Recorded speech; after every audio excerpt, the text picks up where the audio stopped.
Thank you very much. So my name is Chris, and I'm here to talk today about software design and testing patterns for machine learning code. Thank you very much, Asir, for the introduction. And like Asir said, we're going to do the full-length talk first, and then they will read out questions that come up in the chat, and then we'll talk about them afterwards. All right, so this talk, I wouldn't really call it a machine learning talk, but the fact is that machine learning engineers also work on production code today, and to keep your code maintainable, you can use some of these strategies even in machine learning based applications. So that's what I'm going to talk about today. A little bit about my background and why I'm talking about this. I lead the engineering team at Bespoke. We make a chatbot called Bbot, as Asir mentioned. I actually work with Asir when he's not doing awesome things with Machine Learning Tokyo. But before that, I studied, my master's is in computer science, and I'm just genuinely very passionate about software engineering and software quality. Even did some formal research in software quality during my master's. And we write a lot of machine learning code at Bespoke, working in production code bases, and we have found it useful to employ some of the patterns that I'm going to talk about today. So we wanted to share those with you. Before diving into those patterns, I'm just going to describe really high level how our application works, since I pull some examples from that later. So it is a chatbot. Specifically, it's a chatbot that's used mostly in the hospitality industry or also for emergency communication. So we have a lot of tourists and visitors using our bots. And the idea is that we deploy a customized bot at some location, like Narita Airport has our bot. If you connect to the Wi-Fi there, you are shown our bot. And then people at the airport can use it for free to ask whatever you would normally ask at an info desk or something like that at an airport. And we use machine learning for all of the natural language understanding. So what I mean by natural language understanding there is if we look under the hood at how the application works, really simplified, it looks roughly like this, our entire application. We have some kind of web interface that people can interact with, and there is the natural language understanding service.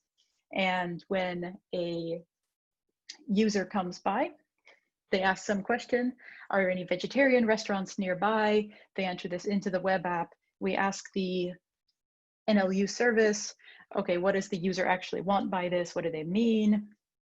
And the NLU service does a classification function to try to figure out what kind of question they're asking. So this is a classifier in the back end somewhere. And it will say, oh, it's the find vegetarian restaurant type question. And then the web application part will say, oh, okay, they want a vegetarian restaurant. Let's find what the answer is to that. Let's look up the answer. This is often just looking up in a database, or maybe we're making some API calls to things like Yelp or Google Place, or possibly client APIs. But nonetheless, the answer is basically retrieved somewhere rather than fully generated. So the bulk of the machine learning that we use in the application is on the classification side, the understanding of what the user says rather than text generation, which we only use in a couple edge cases that are not the point of this talk today.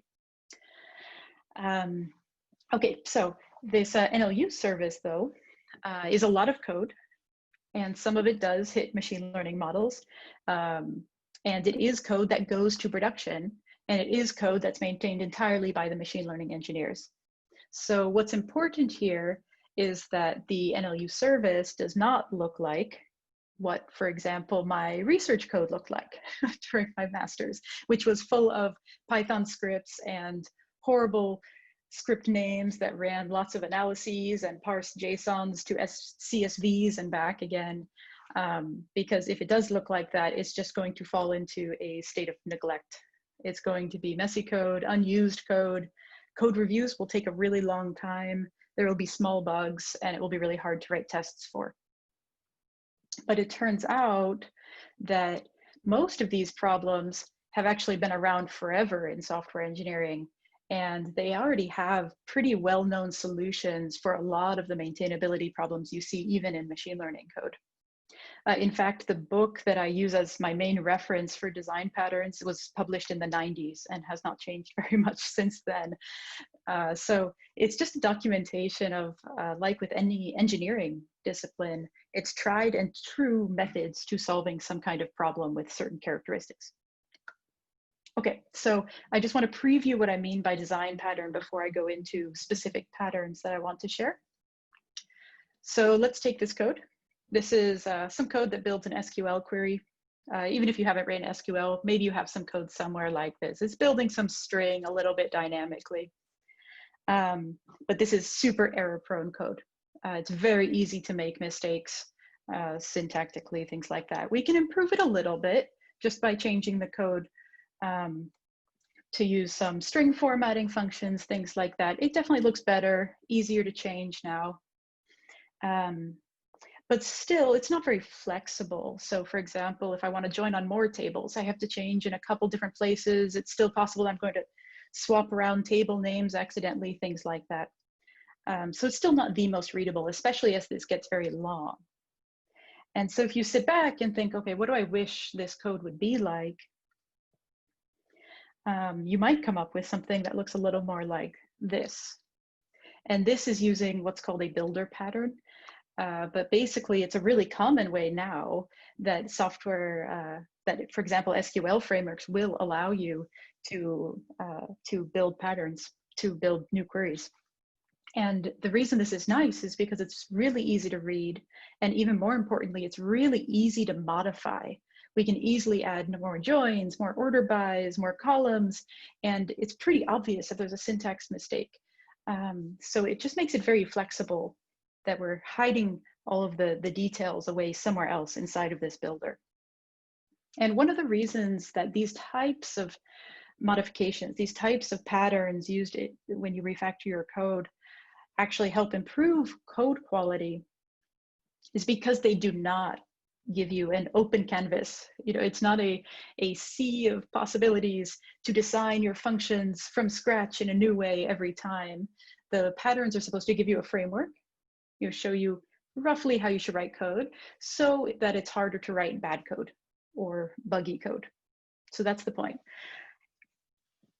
So how do you get started with design patterns? It's actually not so much that you say, oh, okay, I need to write a new function, I'm going to use the builder pattern. It's not usually that direction. Instead, it's that you sit back and you think about what do you want the user experience of your code to be, or maybe the coder experience in this case. What do you wish that code would look like if you didn't have to worry about any of the details about how it actually works? What do you wish you could write that would be the easiest thing for you to read and change when you want to make changes? And it's absolutely worth spending time on this.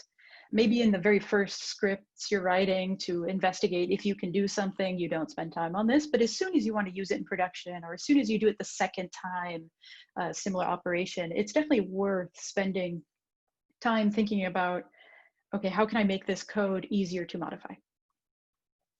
Especially if you have multiple people working on it. And of course, write a lot of tests. And these patterns will also help you be able to write unit tests, since unit tests can get quite tricky if you don't structure your code in a certain way that's a little bit more friendly to them. So these ways are definitely friendly to writing unit tests. The first part of the talk, I will cover a couple different patterns, and then I will talk about some strategies for testing specifically as well. So let's dive in then to some design patterns. These are all related to object-oriented code. They're usable in any object-oriented language. For that reason, I have some code examples here, but they're not always the most Pythonic way of writing code, even though the code is in Python, but that's fine. The point is that it's usable in any object-oriented language, and you could write these more Pythonic if you want to. It's just whatever you prefer. You'll probably also recognize some of the patterns that I'm using from some libraries that you've worked with, like Pandas or TensorFlow or some of those, because all frameworks basically and all libraries do use some of these patterns. So maybe you'll recognize some of them even if you don't know their names or did not before this. All right, first pattern here is the builder. So I'm going to talk about the builder, and the point of the builder is to simplify the creation of complex objects. And we already saw an example of that. That was the SQL query that I showed earlier. So I'm not going to go over this again, but the one on the bottom is an example of using the builder pattern to simplify building a query. Now, how do you actually create a builder? So if you want to do this on your own code, maybe it's not SQL, it's something else, something custom, and you want to implement a builder so you can write code like what's on the bottom of the screen here. And this is how you do that. This is an example of the same builder we just saw on the previous screen. And there's a couple important points here. First of all, the object itself is what's keeping track of all the state. So all of the settings that people are configuring it with, the joins, the columns, in this case, the order bys, it's keeping track of those in some kind of variables that will be used later to actually build the entire string. So it's keeping track of those. And then each of these functions, like when you say query builder dot columns and give it the columns, it's going to append some information each time. So again, it's keeping track as you configure the object when you're using this class. So these are all the functions that are used to set configuration options, basically, and they'll be used by a function that I will show next. Another key with these functions, though, is the fact that each of these configuration functions, columns, join, order by, they return self. They return the object themselves. And this is the single line that makes it so you can chain those calls together. You don't have to say query builder dot columns, and then on the next line, query builder dot something else. You don't have to repeat query builder every time. Because it's returning self, you can just keep saying dot columns, dot join, dot order by, dot join, dot columns, and it's very flexible and it just looks really nice. So it's not a requirement for the builder pattern, but I really like the usability of chaining. So once you've configured the object, then in the same class, there's typically a function called something like build, or possibly also execute, some functions sort of like that, complete. And that's where you put the code that actually takes all the configuration options that it's stored up until now and builds the query. So this is the code that we had on the original slide that's pretty error prone. So it's the same code. It's not like it goes anywhere and magically we don't need to write it at all. But the point is that if we encapsulate it inside of this query builder object, then we don't have to actually create queries by hand whenever we want to make an SQL call. Instead, we get to take advantage of all of the state that is merged in this function and use it like we saw on the previous screen. Another benefit of encapsulating this kind of complex logic inside of a query builder is not just that it's hidden from view when you're actually using this class later, but you can also add additional functionality inside of here. So one example is you could create a validate function or maybe add validation code into the build function. And it can check things for you to make sure, oh, do all the configuration options actually make sense together? In this case, for example, it will throw an exception if you don't specify enough of the parameters, and it will also deduplicate some parameters so that when you actually build the query, it makes sense.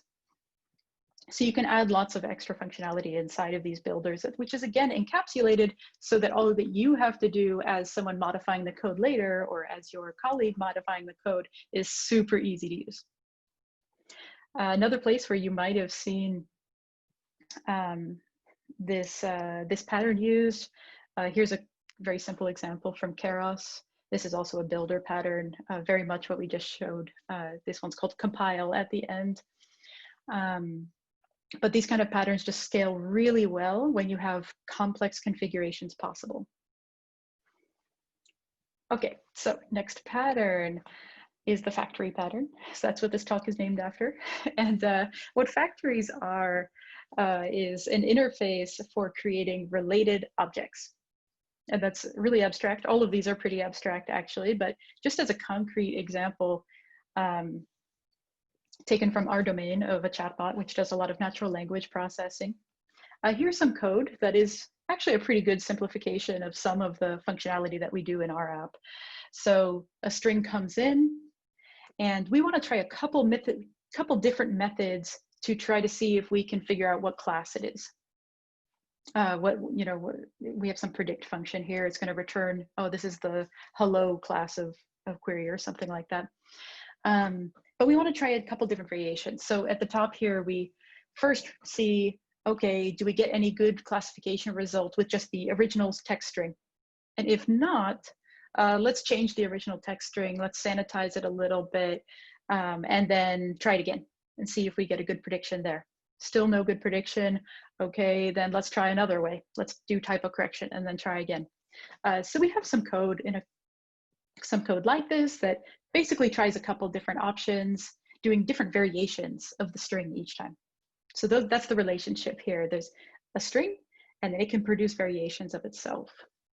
And that's the kind of characteristic that suggests maybe you can use a factory for this. And what this would look like if you do use a factory is this. So if you refactor this code, we still have the original string on the top, but we immediately feed it into another class that I will show on the next screen. And that class is able to produce variations of itself. So here we have, for example, it can produce textFactory.sanitized, textFactory.typocorrected, and any other variations we might need. So again, it's not so much that you look at the first block of code on here and think, oh, I wish I could use a factory for this. You again sit back and think, what would make this code easier to use? What do I wish I could edit this like? And then you try to make that happen. And it just happens that it's a factory pattern in this case. Now, looking at how you implement the factory pattern, perhaps it is what you'd expect. It's very similar to the code that we had in the very first example, just moved into a separate class. So here we store the original text, and it has function calls that can produce whatever variants we want of that text. Sanitized, typo-corrected, maybe a combination of those. So it's a pretty simple class. Again, it's the same code that we would have had just in a different place. It's also a really good opportunity to use the property decorator if you want, because then you can do the factory object just .sanitized instead of using the function syntax. So you can do some really nice syntactic sugar with these kind of patterns. Another thing that you can add into this pattern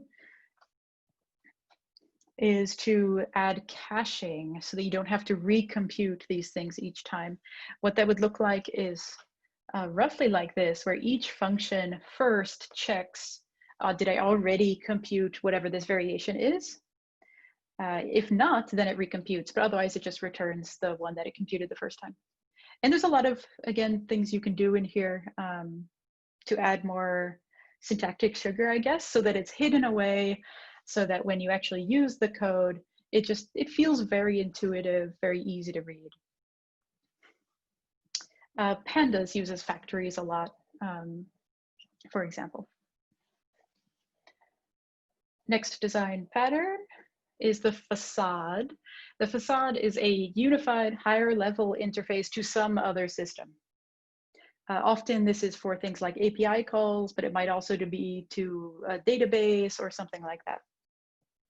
So just as an example, maybe you have code somewhere like this in your application too. S3 is a file storage service from AWS, so you can just store random files there. We use it a lot to store models or JSON or whatever. So that's what we have in this example. So the code at the top here, it's writing some stuff to S3, just saving some files to the cloud. It's also compressing them and some other things. It's also doing an insert to some database.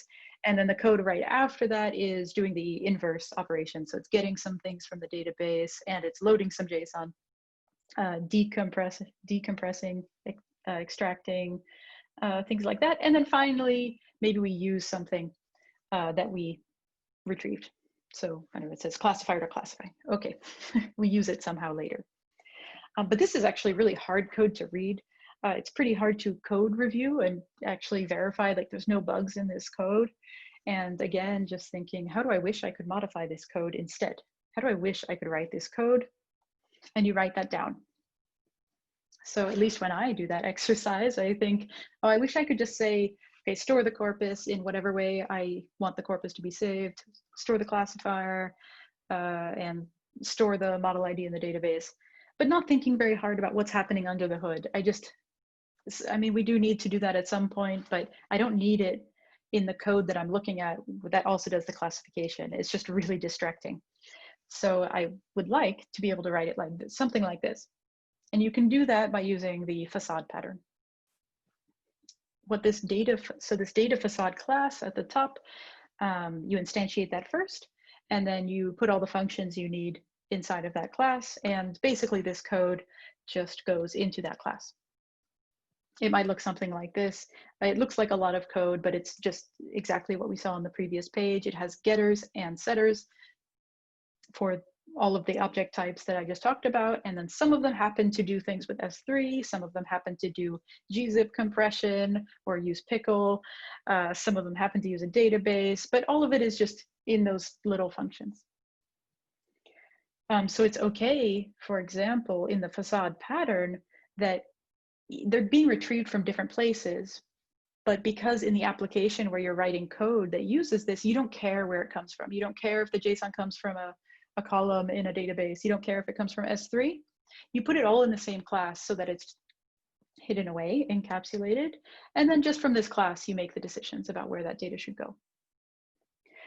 And you also just put all of the complexity that would be handled with string concatenation and things like that into this class as well, so that you don't have to have separate functions that are things like create model name that take a bunch of parameters. They would just live in this class, and you don't need to think about them at all in your code, the code that you modify more often, so that it's just way less error prone. Next is the decorator pattern. I think everyone's seen decorators, even if you haven't implemented them before, but basically what decorators are for, also called annotations in other languages, is to attach additional responsibilities to some object in a pretty dynamic way. So as an example, maybe you have some function that takes a long time and you want to time it. This is some pretty common code that you might write to do that. We get the time at the beginning, we do whatever operation we want to do that takes a long time, and then at the end we print how long it took. But the bad thing about this function is that the part that's actually supporting the application is just this one tiny line that says model.train, and it's completely drowned out by this other code that's just doing timing information. It's not related to the business logic of the application at all, and it's, again, just distracting. And this is a simplification, of course. There's usually more code, and just you want to be able to hide it away if you don't care about the timing information. It's a detail that you want to time it. And so one strategy we have for this is to use decorators. And timing is a great example for a decorator, but there are a lot of things like authentication and doing some kind of validation checks. Anything that happens at the boundaries of a function is really appropriate for decorators. So that means your code can just become like this, and you can very easily add and remove this decorator from any function where you want it to happen or not happen. What that decorator looks inside, it's not the prettiest, I guess. The key part here is that this takes a function as its argument, which is the function it's wrapping, and then at some point it executes it. So you have the code, the additional code before and after the execution of this function, the start time and after it, but it still just runs your normal function and then returns the result afterwards. So again, that anywhere else in your code, all you have to do is modify that decorator. So again, just really easy to use and modify for the code that you actually care about, if you put that little bit of effort into creating the decorator to begin with. Last software design pattern I will cover today is how to convert an object, or it is called the adapter pattern, which is how to convert an object that you get from somewhere, usually outside of your immediate application, and convert it to an easier to use class. So some examples of this might be if you're using some API or library that returns objects in a certain class, and maybe that class just has a lot of extra stuff in it that you don't need, or it's just more complex than you need, then you can create an example, a class that would be your ideal class to work with in your application. And you do a one-time conversion of those as soon as you get the object from the other library. So to go deeper into an example, rather than a library, another common place that I think is great, a great application for this in machine learning is when you're dealing with JSON. So you get JSON, let's say from S3 or from a file, something like that. And this JSON has whatever structure it has, probably determined by something outside of your application. Maybe you got it from the internet, doesn't really matter. And then you need to extract information from this because you need it for your machine learning application. The code right now to extract some information from this could look like this. We get JSON data from somewhere. And what we want to do in this case is we just want to extract some of the inputs and labels. We don't care about all of the information that was on that JSON. We want to get a list of the inputs and a list of the labels and maybe train a model of some sort. But this code, it's correct, but it's really hard to review whether this code is correct. It is really hard to tell if item of 0 of text is actually the value you want.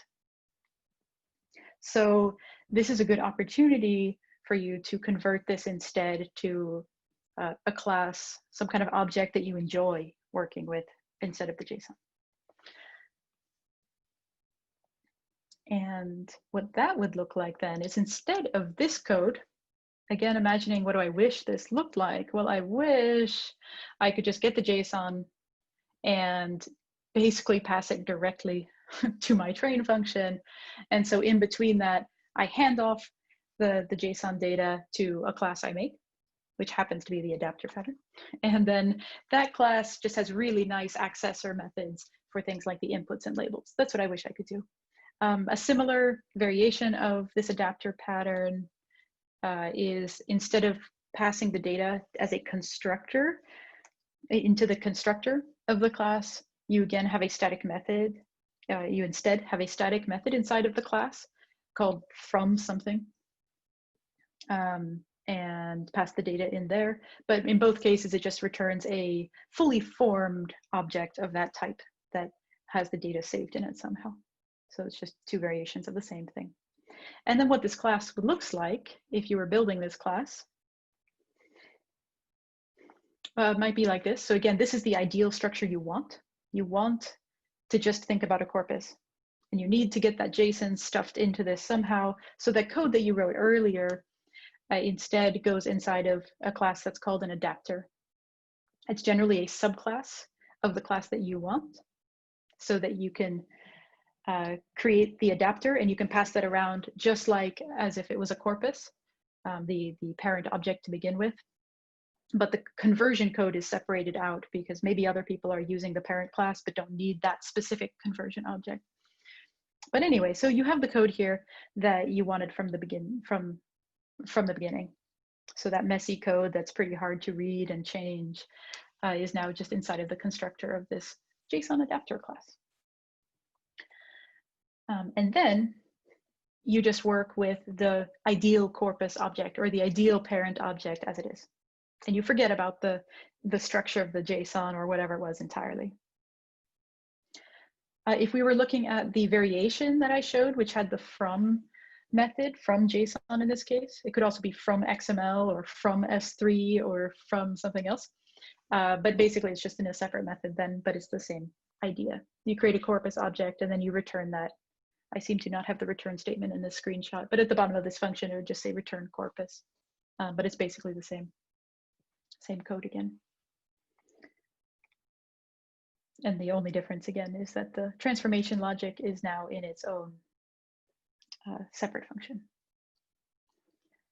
All right, so if you do that, then what you get is some just really simple code. You can write this from memory, right? You don't even need to look up documentation so to remember, oh, what is the structure of that JSON or something like that. It's encapsulated now whenever you're using it in any other place, and you can use it. Sort of supercharging this, I guess. I really like this strategy for handling JSON data, and I actually go one step farther when I write code that handles JSON, and I create two objects, two classes. Not only the corpus class, which has the code like we just saw, but that has the ideal structure of what I want to work with.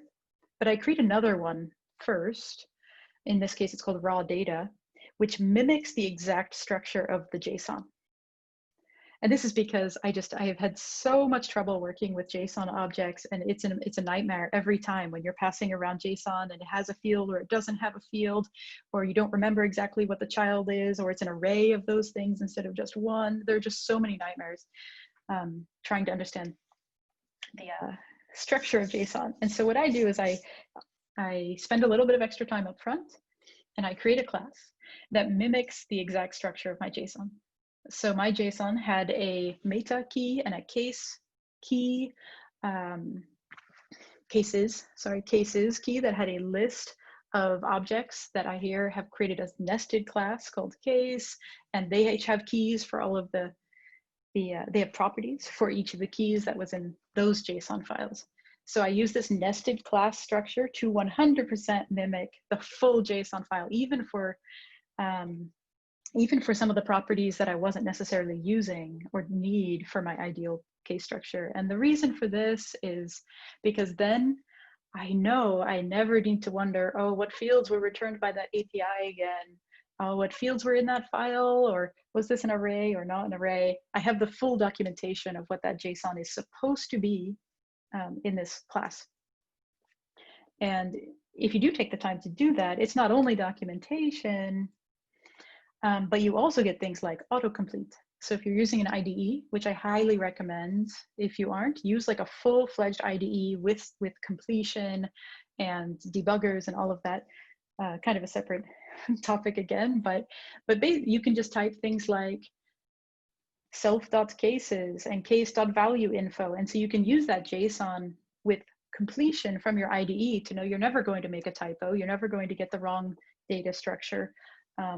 It's just another layer of making it easier to use. And this code, again, would be hidden away in those pattern classes so that your regular code just looks like this. It's just very intuitive to use in any of these three cases. And at least if it's up to me in a code base, I will never, ever deal with dictionaries being passed around, for example. And I will immediately convert them to these kind of classes. I think it's always been worth the upfront effort for me. Some other libraries that use these kind of patterns, Pandas definitely does. Beautiful Soup, the HTML scraping library, for example. It's also very common. All right, so that's all the patterns I wanted to cover for just software. Now I'm going to talk about tests. And the gist of this section is write a lot of tests, even for machine learning code. Like, that's no excuse to not write tests. I think I could do a whole talk just dedicated to this, but I'm going to talk about 3 points that I've seen come up often.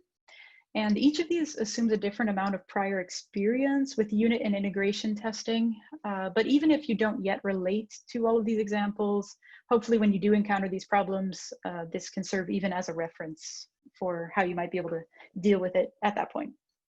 So to start on the most basic level, unit tests, you want to write them for all your business logic. By business logic, I basically mean if statements, string parsing, things like that, that control the flow of your application and are very error prone. And they should be tiny and they should run fast. So don't make a long network call to S3 or train a model inside of a unit test. It should be a quick check that all of your code is working as you expected.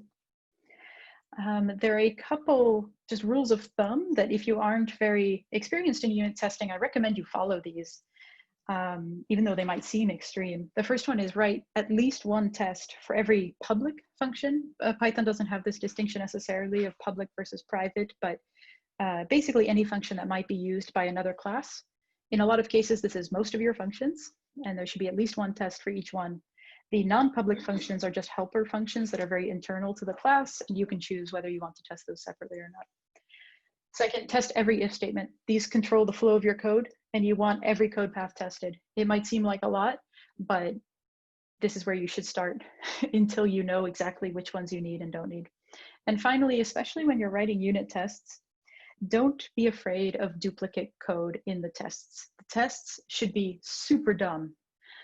Don't try to add a lot of abstraction in your tests, a lot of libraries to go call something else to hide code away.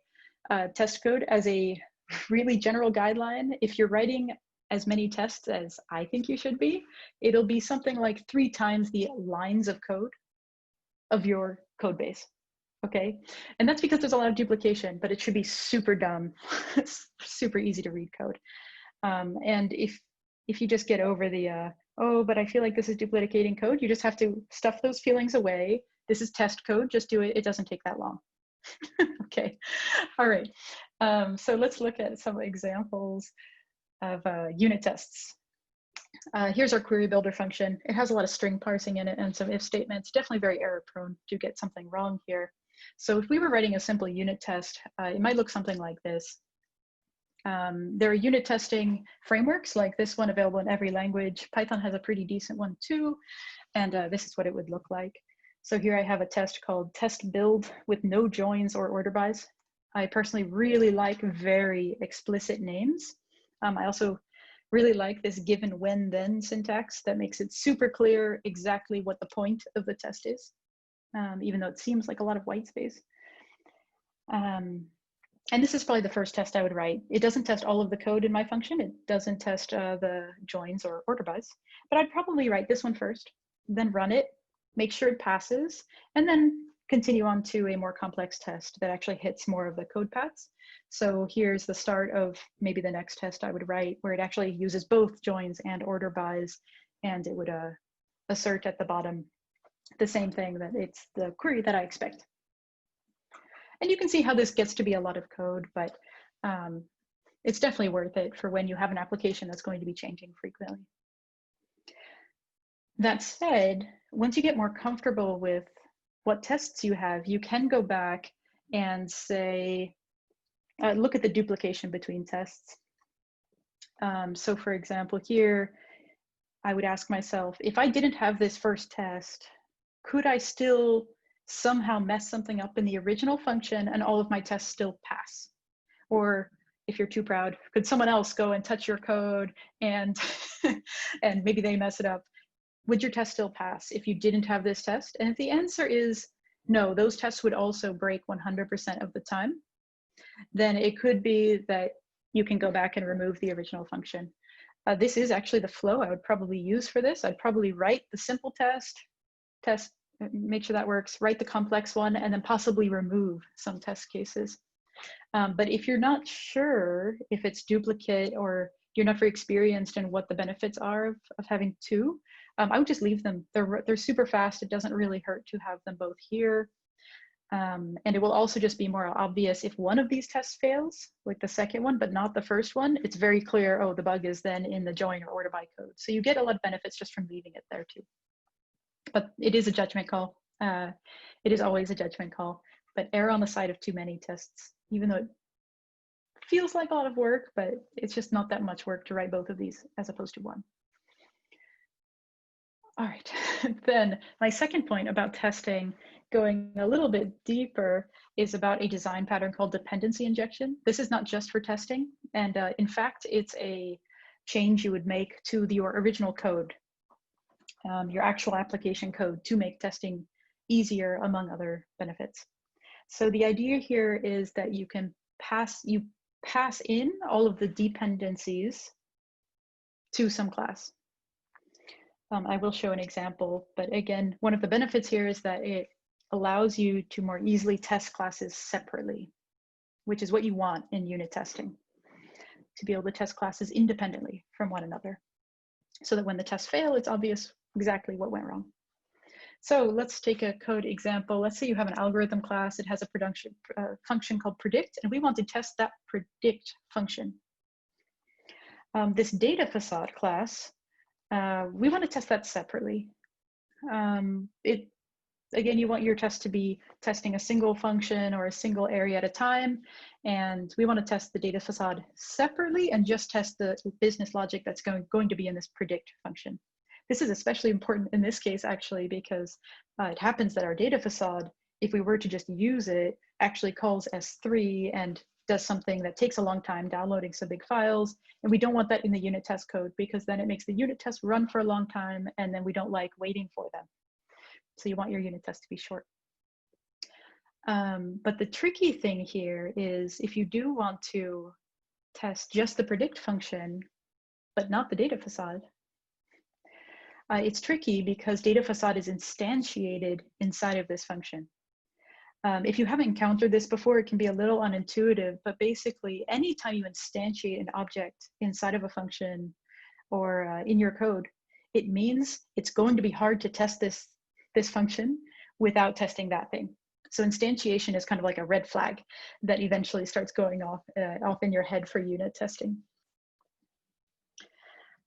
So instead, we want to make it so we have the option to pass in our own data facade. We want to be able to swap out the data facade.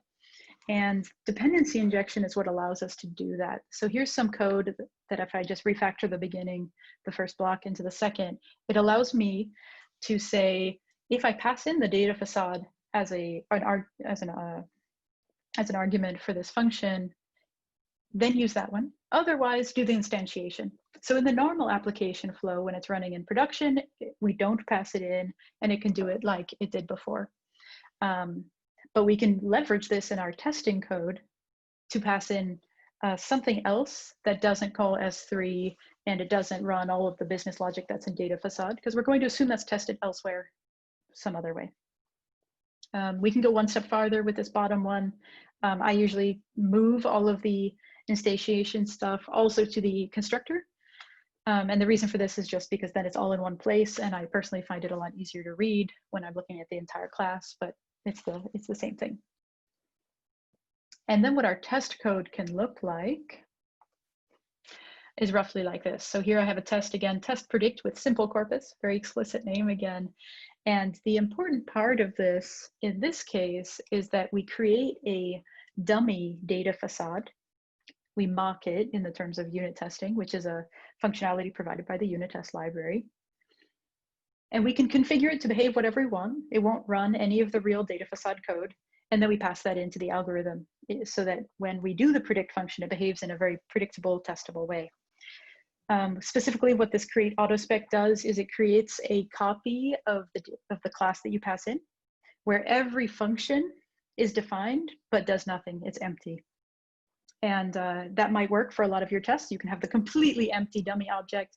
In some cases, you want to configure that a certain function, it doesn't run any code, but it will return a certain value. So here I've configured that the data facade will, my fake data facade get corpus function is going to return some very simple corpus object that I returned that is apparently whatever I'm testing in this function, so that I can write an assert, and it's very clear what it does. And this is what dependency injection means. It means creating dependencies beforehand, outside, and then you inject them in some way, and it can be as simple as just passing them into the constructor. It can also be in more complicated ways with decorators and stuff, but this is also definitely dependency injection, and we use it a lot to help with unit testing, making sure the classes are separate. All right, finally, integration tests. So integration tests are like unit tests, it's the same framework, but that you're testing multiple classes together, or you're testing code that's not easily unit testable, like long-running API calls or something like that, just to make sure they work, but you don't run them in the same test suite as your unit tests, because you want the unit test suite to be really quick to run and very, very reliable not flaky, whereas these things can often be flaky because maybe the API goes down or something like that. And if we're talking about guidelines here, I think a good place to start is you have one end-to-end integration test that just runs through not every code path, but let's say a really common one in your entire system. It uses real API calls, it uses real files from the file system, things like that. And then one specific guideline that we have hit a couple times and leverage in our code base is for really large models that are used by your code, even in the integration test, where you want it to be as real as possible, sometimes it's just not doable because the models are so large, and you can replace those with tiny versions that do basically nothing. And this is because the purpose of the integration test is not to evaluate model performance or accuracy of some system. That has to be done elsewhere with other kinds of validation test sets or whatever, but it's not the purpose of this. This is just checking, okay, end-to-end sanity check, does the code run when everything's put together? And so tiny models of the same type, you can use as a stand-in. And then your test will, for example, run faster and be able to run on smaller hosts, things like that. So let's look at a little bit of code. This could be some code that you have that trains a model. Actually, this doesn't train it. It just loads a model that we've trained earlier, and then it has some code that maybe it uses that model or configures it in some way. It's not really important what the code does here. The point is that it's pretty common that you have code that loads a model and you have code that uses a model or configures a model. And although I almost hate to admit it, in some cases, especially this using the model code can be really annoying to unit test. You have to set up really a lot of mock objects. You have to configure a lot of the return values. Especially when there's no branching or interesting logic that really happens, I even agree that it's too annoying to unit test, and maybe you just want to test with a real model instead of mocking out the tokenizer, vocab, the whatever. Usually when you have this feeling though that this is annoying to unit test, it usually just means your code is not modular enough. But in this case, I think it's one of the few that it makes sense to just rely on integration tests. The second problem we have is with really large models that, for example, in our CI tool that helps us with deployments, it also does automatic running of tests. It actually can't load a lot of our models into memory if we use the real ones. And so we need to swap them out for something smaller. And so how we go about writing an integration test then, which is now what we've decided we want, it might look something like this: test transformers LM, okay? We set up our object, we run the one function that runs all of that code, which hopefully doesn't have a lot of, let's say, business logic or interesting design decisions you made. And we just want to validate that it runs. And so this is not about testing business logic. It's really just, we can load the model. Make sure we can load the model from wherever we get it. And the config that we modified on that model is callable. It sets it up and it is possible to call this. And if we set up a test in this way, that means we can just swap it out for a much less powerful model. So for example, in the case of this GPT-2 model, which was the code sample I gave, we just make it really, really small. We give it maybe a one-word vocabulary or something, and we store that into the test repo beforehand, maybe at the time that we're writing the test. And then that tiny, awful model just lives in the test repo somewhere, and our code can call it. And it makes it so we at least verify that the pieces connect together properly. But instead of having to load something that's 1 gigabyte, we can load something that's 50 kilobytes. So that's everything I wanted to say about testing as well, which means we've reached the end. So in summary, there's a bunch of patterns that we can use to improve maintainability of software in general that also apply to machine learning code, and same with testing. even though only a little bit of this is machine learning specific, for example, using small models, I think it can really improve the maintainability of your code. And it allows you to focus on what do you wish your coding experience was like for this code. And you design that first. And then you just implement the classes that you need to do that. And it will just happen that some of them roughly follow the factory pattern or roughly follow some other pattern. But it makes your experience just so nice when you're working on that code. And even though these design patterns come from software engineering, I think they're at least as important in machine learning, because you want to be able to experiment with code quickly. It should be really easy to make the types of changes that machine learning engineers want to make and just try it out, reconfigure, change the ordering. And it is used by a lot of different libraries already, and now hopefully you can do it as well. For references, this is the book that I mentioned earlier, and for testing, I really like this book in the bottom corner, and the website for the Python unit test packages is here as well. And I will close with a joke, even though I know that's risky. But basically, this is my favorite software engineering joke. So you have a senior programmer and a junior programmer, and the senior programmer says, "Oh, that code you wrote was very clever." And the junior programmer says, "Thank you." And then the senior programmer says, "No, that wasn't a compliment." And I think it's very much one of the principles that I also live by when I'm working with software in a team. All right, so with that, I think we'll open up for questions. I know it was kind of long straight through, but I hope it was helpful. Thank you. One of the questions was, should I put all functions or methods in separate scripts and use them for something like static methods in other classes later on? I think a lot of that is just stylistic and making sure it's similar to the other code that you're working with. About all functions in separate scripts. Is that how it was phrased?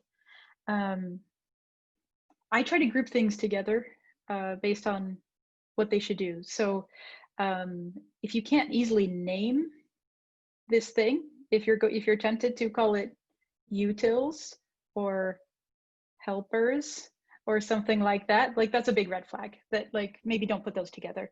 I feel like you should be able to come up with a good variable name that describes like, oh, this is a, I don't know, a parser or something like that.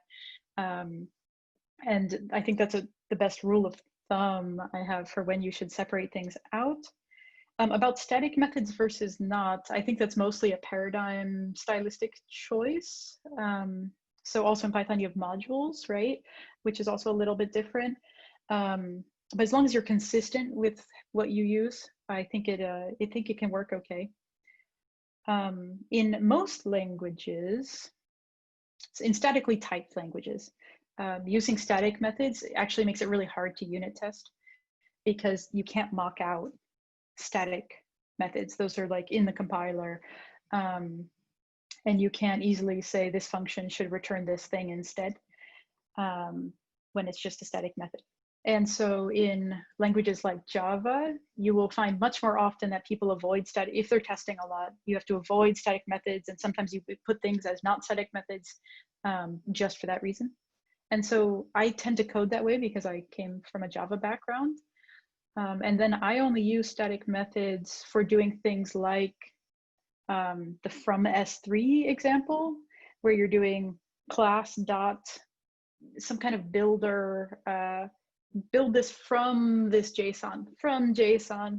I use static methods very, very rarely when I code myself, but it's not the most Pythonic. So I think that's more of a style thing.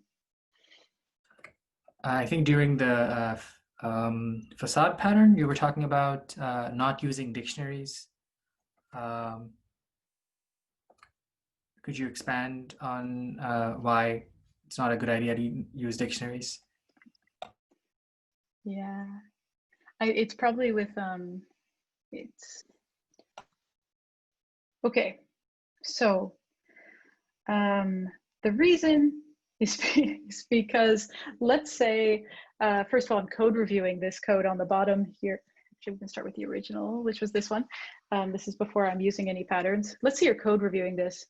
Do you think it's correct? Do you think it works? What happens if the text field is blank? Or what happens if the array is empty that contains all the inputs? There's a lot of logic here that is really, really error prone. And every time you use this dictionary, you're going to end up with some code like this. So, I mean, at least in our code, if we aren't careful, what will happen is maybe we decide, oh, I don't feel like creating a class right now. I'm just going to return a dictionary from this function or multiple values or something like that. And then on the return value where you're using it, you have to retrieve the right key again. And maybe inside of that key, it has another list of something. And you have to know exactly what the structure of that thing is every time you use it.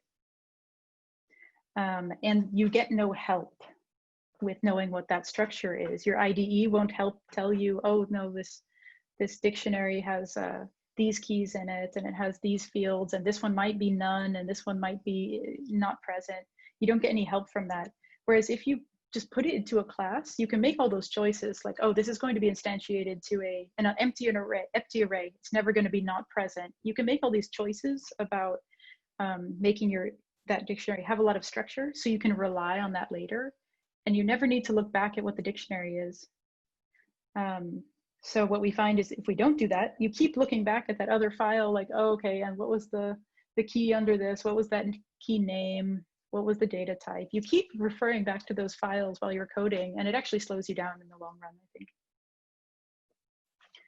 If that answers the question. Whereas you don't have to think about it. Yeah, I can type like my object dots, and it will autocomplete, all the keys that are the fields really that are in that object, and if they're present or not, and you can do all this error handling inside of the classes you write instead.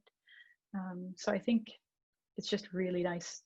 All of this is syntactic sugar, right? But I think it makes it so much easier to read code, understand if it's right, rather than every time that I code review something and, oh, they're getting the key and it's called not input, but like inputs. Maybe it's a plural name. And I have to go check that every time. See, is that actually the name in that JSON file instead of having it in the code. Hi, I had a follow-up to this. What do you think the time complexity of using dictionaries with or versus the lists that you are currently using will be, and won't dictionary be a bit faster for adding and retrieving those how do I say those values and keys?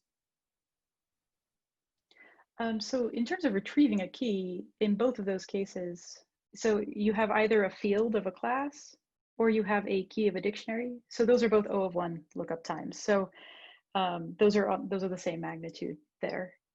You have a list in the same cases. So let's say you have inputs on your JSON and you have inputs in your class. Those will both be lists. So you're cycling over both of them.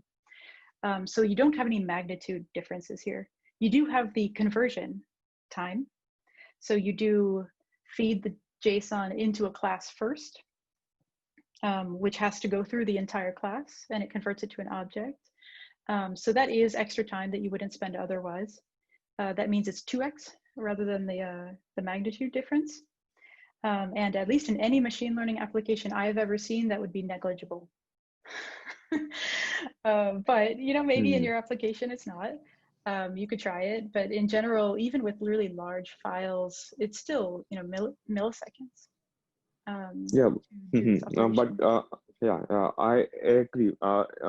If we are dealing with large tabular data, then it might be a bit significant for us to switch to that. But yeah, in the normal cases, with data of how do I say it, less than 100 megabytes, and it's I think so. I've not investigated thoroughly, but yeah, I think it should be fine. And tabular data is an interesting distinction because that's a lot more structured. So let's say you're reading tabular data, and most packages that read tabular data have the option at least to not read it all at once, but you can read it line by line. So I guess you're talking about a case where you'd have to do that because it's so much data. If it's not one of those cases, then there's no problem going directly to this kind of adapter thing because you can read it all at once and it's fine. And but to do this reading line by line, you could do the same thing.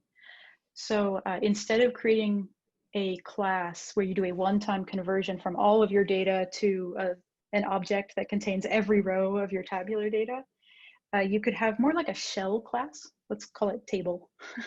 And then you can have a kind of get row class there, but instead of get row, it would be the object, a nice usable object, like get person or whatever your row represents. And it could do that lazy as well, just like the library backing it would do, where it does one row at a time with like a file read or something. But it still returns then a person, a list of person objects. Get person, get person, get person, sort of like a generator in a very easy to use way. So then you have the wrapper benefit, the adapter benefit, I guess, on the row level more than at the high level. So I think you could do it there, but I think you have less of a problem with tabular data in general because the structured data is just a little bit more predictable usually. Though if you have to keep writing, I don't know, get index 52 of the like column 52, then I would just wrap it in something again. And I think a class, like a list of classes, is a good way to do that.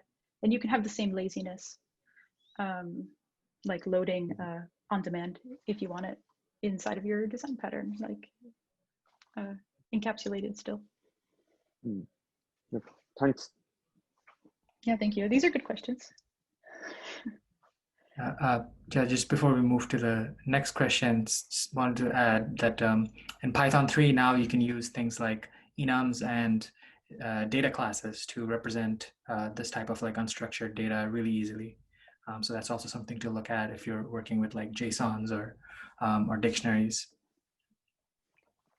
Yeah, that was a huge improvement, I think, when they released that in the language. And it's very much taking advantage of the benefits that I'm talking about here. So I think it's very similar. What is a useful library or a code base that we could look at to understand, to see examples of what you talked about today? Maybe, so for some of these I have some where I pasted in code from some libraries. I guess what I could do is paste exactly where I got this from. Maybe that's good. And then maybe I'll put that on the reference slide at the bottom. So you can see some examples there. For other code examples, I mean, I guess you can go and research like where do they use design patterns in libraries, but that's actually not going to be a very successful search term. That's like the wrong, I don't know, way to enter that information. So it's more like you just happen to be looking at a library and it just turns out that this is one of these patterns, but you don't even realize it, I think. So it's a little hard for me to give a list of all the cases where they use patterns, but I can at least give references for the examples I've put in here with a keras and beautiful soup and pandas and stuff like that. And I think the code samples are available on the Bespoke public talks page. Yeah, I haven't committed the new slides yet. These are and the new code samples, but I will, and we'll send around the link. So these slides and all of the code samples that are in here, the ones I wrote, will be in like Python files in that code base. And we'll share them on the same MLT Talks channel so that everyone can take a look at it afterwards. Okay. Next question is about, do you have advice on adding tests to existing code that may be very messy and not so easy to like rewrite design patterns and test? Yeah, this is a really good question. Let me think a little bit on where to start with that. Usually when I'm dealing with that, I only do it for code that I'm touching. First of all, if you have code and you're not modifying it, I often don't prioritize writing tests for that at all, personally. But assuming you are modifying it, there's some pieces that you can probably identify that are particularly error prone for the parts that you're modifying. And the things that come to mind are places with a lot of if statements or early returns, like if this, then return in the middle of your function, and things like string parsing. But there might be, just depending on your application, things that are just, they're particularly error prone. And so what you can do is you can write tests for just those things. So maybe you don't write a test for all of the functions in that code base or even in that file or class. But let's say you have a block of pretty crazy something parsing code,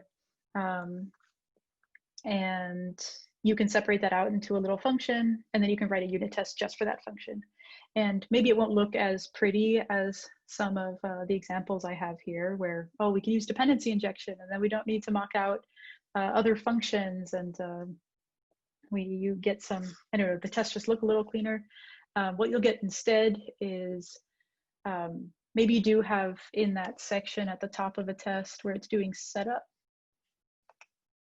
Okay, here, where it's doing setup in this given section, it'll be really long and messy sometimes when you're doing this. It'll have, oh, you're gonna mock out 10 different functions. So that because you don't want to test those, like those are not the error prone part of the code, you just want to test this one thing. And you'll get a lot of tests like that, but they still help, even though they look kind of ugly. So I would start with those. And again, with code that you're modifying, that's particularly error prone. And then after that, no, I guess I just stick with that mostly. So no, I think you can continue with that strategy for quite a while, where just as you touch it, you separate out these tests. At some point, I mean, every code base gets old code and does deserve a little bit of refactoring. And I think when you're touching that code is a good time to do that. So that might be, okay, you have this one giant Python file that has all of your code, but maybe one day when you're touching it and you decide, okay, I'm sick of making bugs with this code, then you separate just one class out, parser or something. And you separate that code out into its own class, and you leave the messy file as it is, except you just take 5 of the functions out. And then you can build that in a really nice unit testable way. And it's okay to have both the nice code and the ugly code working together for forever. Actually, that never stops. Okay, so the next question is based on, I guess, sort of an example. So let's say you're trying to download data through FTP, but the FTP servers are different depending on, well, what class is calling it or who is calling it, and it's behaving differently maybe. Is it possible to have a script for general usage with very little modification if you want to apply it in like different situations? And I'm guessing they mean like different servers which behave for different things. Okay, this is a very open-ended question, I think. So it really, really depends. But let's say you have, what? Oh, it's too big. You have FTP1 and FTP2. And for one of them, it has some URL. And that one has a different URL. Maybe are they different data? Maybe they return different data types. I'm not sure, but okay. So there's a couple options. So I'm just going to list out a couple other patterns I use and say that maybe it's a combination of these for whatever your use case is. So one I think easy thing to do is you have something like a config object, and in here you can have an FTP URL, and it can say which one you want. Maybe it's at startup time that this is determined which one it should be. And then you would populate this config object, and then you would use dependency injection to say, I don't know, like let's say, to pass that around. You pass that config option everywhere because that's the one that you want globally. But it's still encapsulated and easily testable. You can swap this out for whatever you want later. So that might be something at start time.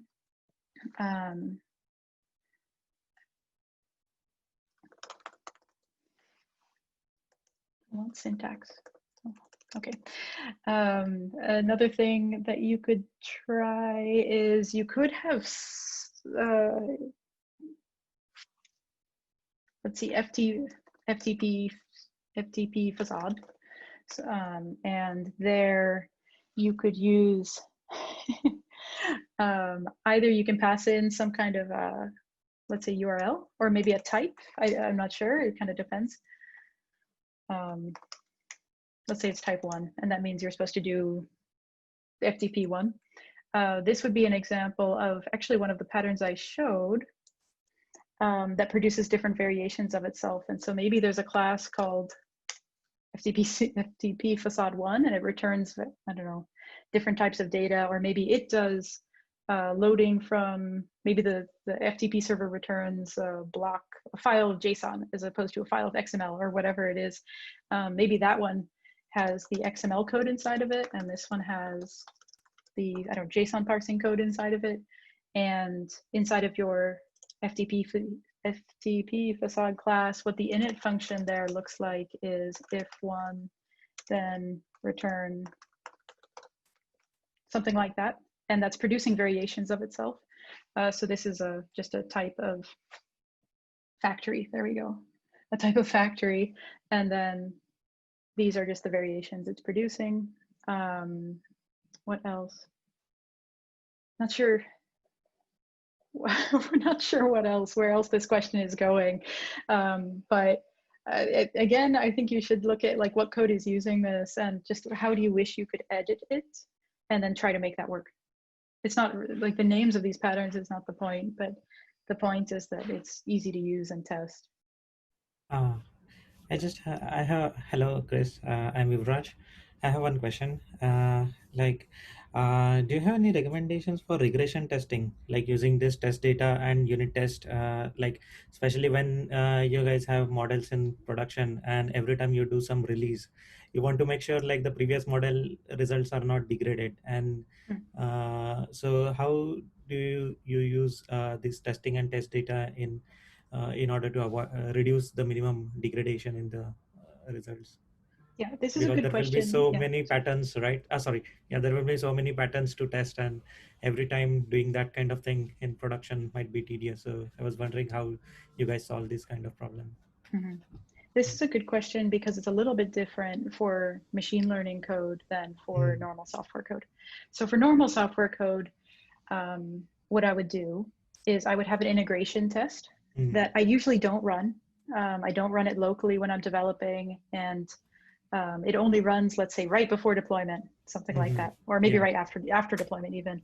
And there it's going to test, I don't know, maybe it has like 100 real test cases, and it's going to run all of them, and it's going to take 2 hours, and that's fine because I need them all to pass. With machine learning code, though, because of this integration, I guess you have two options. One of them is that you still tried to do that, but you really put it on a machine that can handle the models that it could run independently of your prod environment, but it will have to be able to run with all of the full size models, because the point here is about performance, which is not what I really showed today. So the integration tests I covered today they're not about testing the model accuracy or anything like that. It's just making sure like you're literally using the right file path to load the model. The model is the right type to be instantiated with that library. It's really, really just testing, is that code callable? And it's not about the accuracy of the models. So I feel like there's two options. The first one is you do write an integration test, full size models though, you run it on a really big machine that can handle it, and you do that, run probably more than 100 for something like model performance, and you let it run for a while, and you can even set up in certain deployment tools that then the accuracy of this should not be less than the previous run. that's supported in general by integration software tools to say, oh, that it should not be less than before, something like that. The second thing I think of is you actually deploy it. So in our case, it's a chatbot, so it has a web UI front end. And if we're really trying to do end-to-end, then it should often include that front end as well. So you can write, instead of something that has to load your large models, you actually deploy it to the stage, and then you have some other script that just hits the endpoint or hits the web application and runs all those tests. It still takes forever because you're running, I don't know, 1,000, 10,000 queries to actually tell about the performance. And then the third thing that is actually what we do right now is a little bit more basic. I guess we do a combination of all of these things, but one thing that we do is locally, when we do change something, the machine learning engineer will rerun our validation scripts, our benchmark test sets to make sure the performance is not worse. And it's somewhat of a manual process, but at least it guarantees that every time that we do think the performance will really change, not every change actually has an effect on performance. But if you're running a change that you think does change performance, then you can run it offline and literally just make it part of your code review process to make sure that we checked the performance against whatever benchmarking accuracy scripts we expected, running locally or wherever you use for development, SageMaker or whatever, and then put that in the code review. I see. Yeah, thanks. That answered my question. Yeah, right. Like, I mean, every time, so this is really nice. Like, you guys have this validation scripts running, so ML engineers can execute those test cases by themselves before even modifying, but if you were submitting it for pull request or something like that. Yeah, and I mean, another quirk or difference with machine learning code is it's not just when you change the code that it affects the performance. It's also when you change the data. And so you need basically the same scripts to run in both cases. And you need those either manually or automatic trigger. And then to do this, did it get worse? Yes, no. And do some gatekeeping in both of the same type of gatekeeping in both cases. Okay, got it. Thanks. And at least in our case, it's not usually the machine learning engineers changing the data. So that might be something quite specific to certain setups. But in our case, it's changed by another part of the organization. So we need to trigger these kind of evaluation runs separately. I see. Thanks. Do you use some sort of a different pattern, like selectors, or if you're trying to build a factory,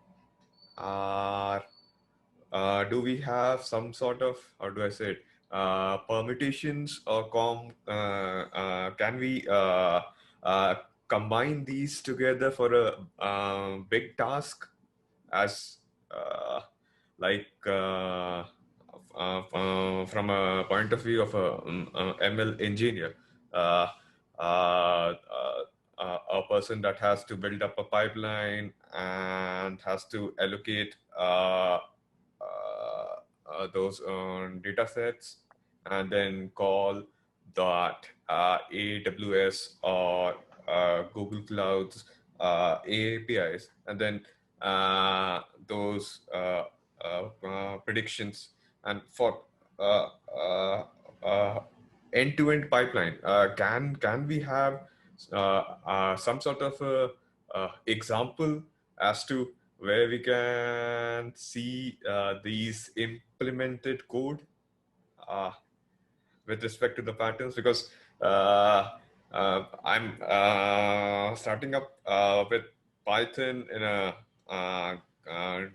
detailed way, and I wanted to have a real life implementation of how do I say it, the patterns that are used here.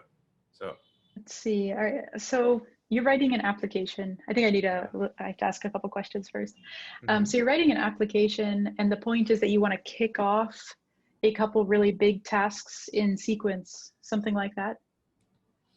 Yeah, I basically come in from a different programming background. I'm not so much into right now. But yeah, if I take a simple case in which I have a pipeline with respect to the code that you have shown in the factory and the builders, like the Keras one, and which we are trying to build, and then we are trying that inputs to a pipeline, and then those training algorithms that are running in, and finally the predictions. So all those, I was thinking more in terms of a holistic approach, and how can we find a good resource, or a how do I say it? Uh, I think you got my idea.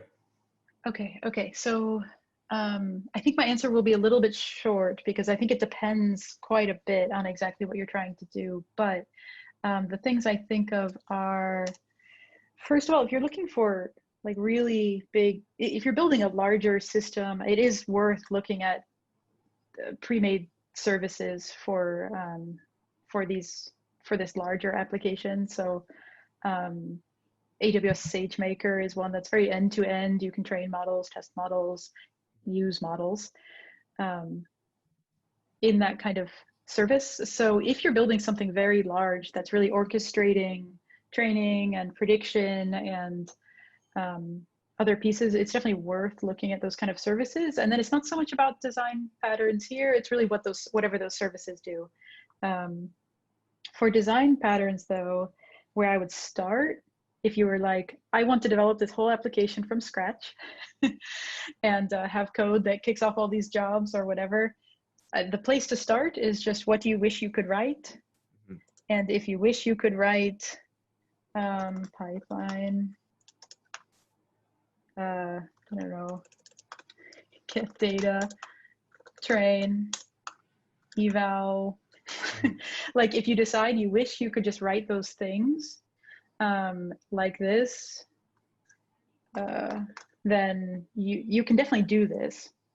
But you have to spend time, a lot of time, I think, and it's worth it to figure out exactly what you wish you could write. Yep. That's my gripe was. Yeah. So in the real life context, we just use some sort of small snippets of patterns, like from the Gangs of Four book that you showcased.